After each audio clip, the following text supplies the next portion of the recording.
Studio যাওয়ার পথে আমি একটা গুড় বাদাম কিনে নিয়েছিলাম। আমার না গুড় বাদাম খেতে খুবই ভালো লাগে। আপনাদেরও কারুর কারুর কি গুড় বাদাম খেতে ভালো লাগে প্লিজ কমেন্ট করে জানাবেন। হ্যাঁ, সেই ছোটবেলার কথাটা মনে পড়ে যায়।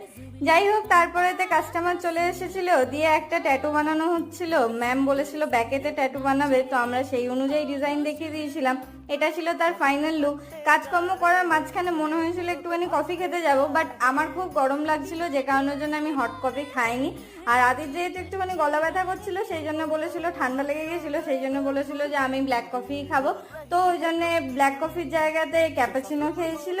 আর আমি একটা মজিটো নিয়েছিল। প্রথমে ভাবলাম ব্লু লাগুন মজিটো নেবো, বাট এখানে একটা ব্লু হাওয়াই বলে একটা নতুন মজিটো ছিল, যেটার মধ্যে আইসক্রিম দিয়ে দিচ্ছে। সত্যি বলতে ভালোই খেতে ছিল। সেই সব খাওয়া দাওয়া করে আমরা আবার স্টুডিও ফিরে চলে এসেছিলাম। আজকের দিনটা এরকম করেই কাটিয়েছিলাম। দেখা হচ্ছে আবার নেক্সট মিনি ব্লগে। যদি ভালো লেগে থাকে তাহলে প্লিজ একটু লাইক